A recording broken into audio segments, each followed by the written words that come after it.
50k subs Q&A video. This is going to be so awesome. I hope there's some interesting questions. Of course. AlmightyArjen subscribers are the best. Could you shut up already? The man is ready to go. Yeah, gotta go. Oh, sorry, Arjen. Go ahead. Alright. Hey, and welcome to this 50,000 subscribers questions and answers video. First of all, thank you for subscribing. Without you, I wasn't able to reach this huge number of subscribers, which I'm very pleased of.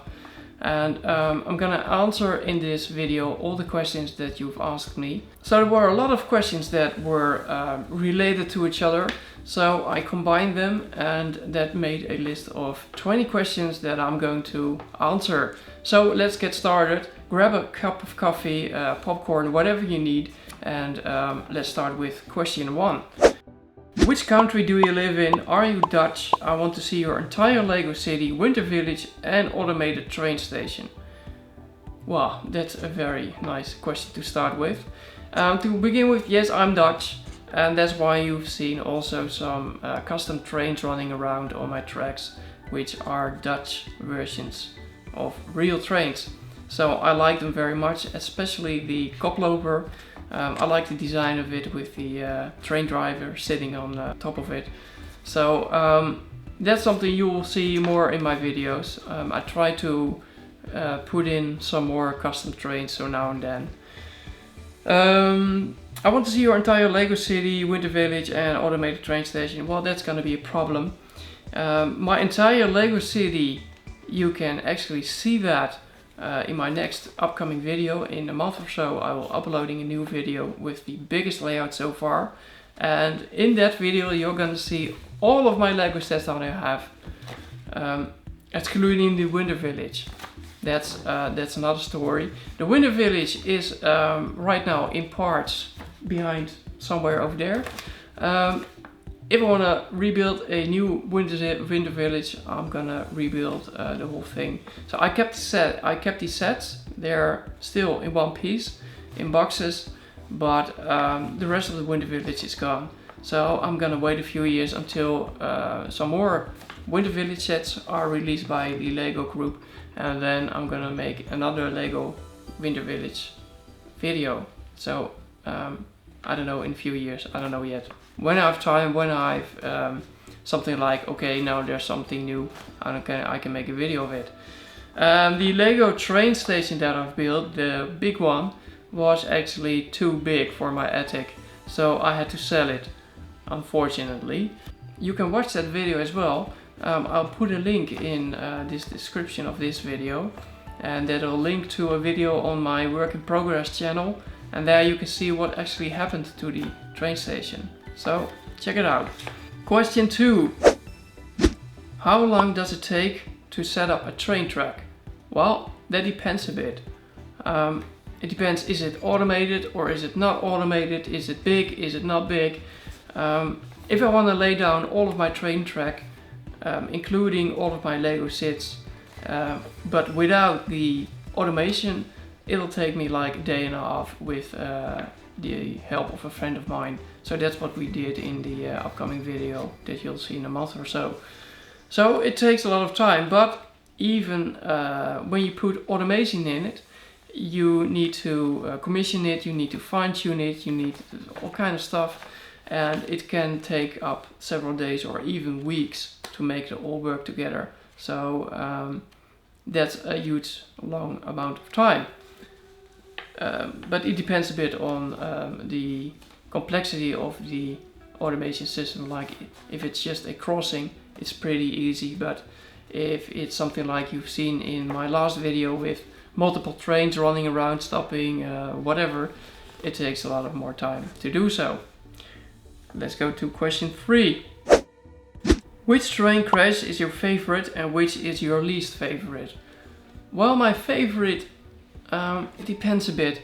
I like the intro that I did for the 15 Lego train crash, which was my last one.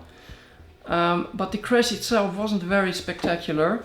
So then I would choose the 10 Lego train crash video, which has an elevated track which 2 trains collided on, and one train fell down on the rest of the train below it. So it was pretty awesome crash. So crash wise, I would say the 10 Lego train crash. Yeah, probably.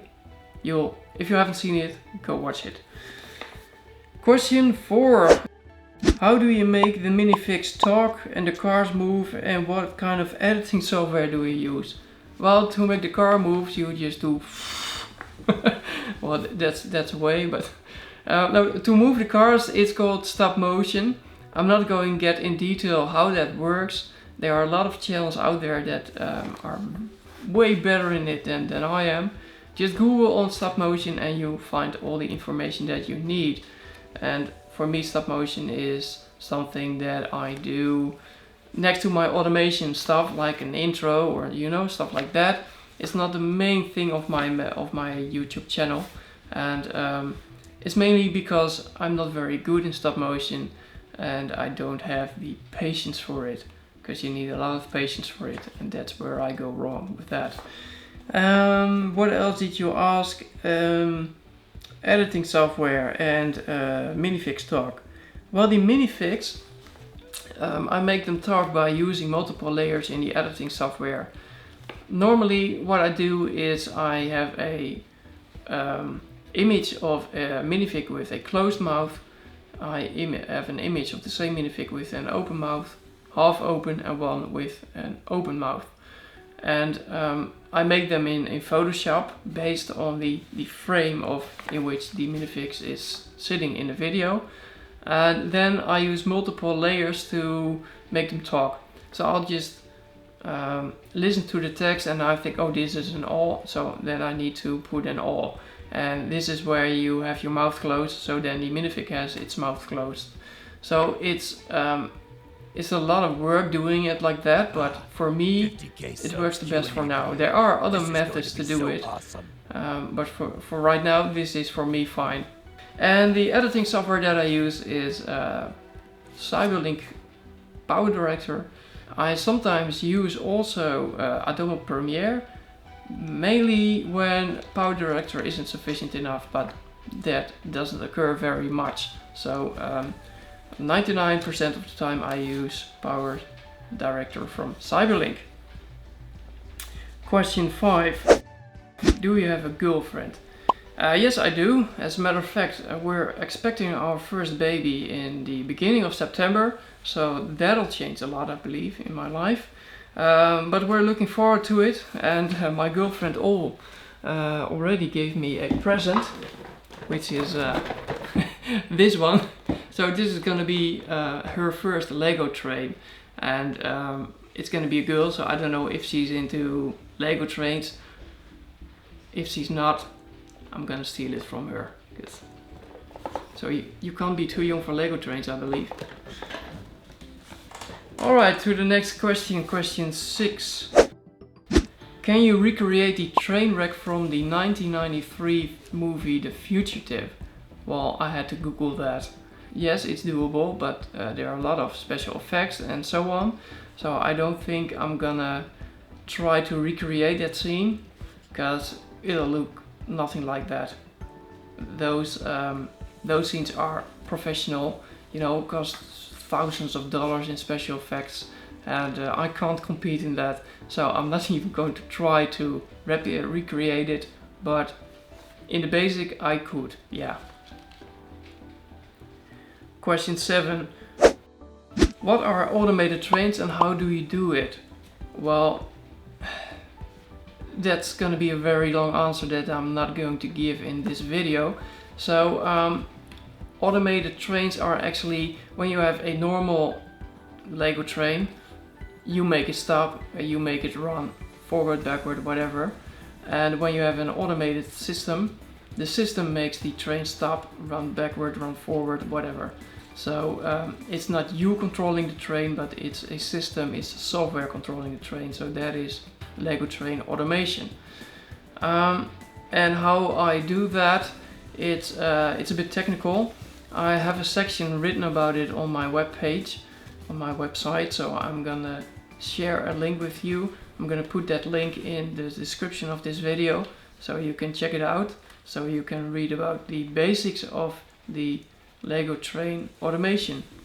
Furthermore, there's also a YouTube channel called Lego Arduino Trains. You can, or Arduino Lego Train, something like that. And he's explaining also a lot of it, and you can check that as well to have a look and feel of it. Question 8. How long did it take you to build the train station and what did you do with it? It took me about 2 months to build it in LDD, with about 16 hours a week, something like that. After that I've created a bit of materials, then I have ordered them at Bricklink, which were about, I believe, 150 Bricklink orders, something like that. Anyway, a huge amount. And then I waited until all the bricks were in, and then I started building it, and that did take me another 2 months with, I don't know, 16 hours a week, something like that. In the meantime, I ordered also other Bricklink orders, because when you're building something physical, then you decide to do something different. And there were also some other things that I didn't build in LDD, because it was more easy to build it in physical bricks, like the working escalators, working elevators, stuff like that. So that costed me a bit of more time. So let's say in total 4 months, and the runtime was about 5-6 months, I believe, something like that. What I do with it? Well, I decided that it was actually too big for my attic. It took half the attic, and there was no space left for the rest of the layout. So I decided to get rid of it. Let's put it like that, or to destroy it, use the bricks for other projects, or otherwise sell it or something. And on that moment there was also someone contacting me that wanted to buy this Lego train station for his Lego museum. So we agreed on a price, and he bought it from me. So that's all. You can all see that in a video that I made on my work in progress channel. I'll put a link in the description, like I said before, and have a look at it, how that went. So the transportation of the huge station by car and rebuilding it at the second location. Alright, question 9. How do you fix trains after a crash? I'll pick up the bricks and put them back together. I don't know exactly what you mean by that, but most of the trains I already know how to build them, because of the crashes, and but sometimes a train is so much destroyed that I can't figure exactly out how it works to put it back together. So then I'll just have a look at the instructions on the internet, and then it's more like, oh yeah, now I know, and then I never forget. So when I record a crash, it's not that I record just one crash. I do multiple runs, so I have to rebuild my trains multiple times, and then I'll choose which crash was the best. And because you rebuild the trains multiple times, in the end you know how to build them. And it's not that the trains are not completely destroyed, you know, they are like 80% intact still, so it's not a big deal rebuilding them. Question 10. Are you sure no Minifix were hurt? Yes, I'm sure. I'm sure because Minifix lack a central nerve system. No, don't worry, this is probably a question from a kid. Don't worry, all Minifix are just fine. This was rather interesting, and I can't wait for part 2. Yes, this was very cool. Part 2 will be available tomorrow.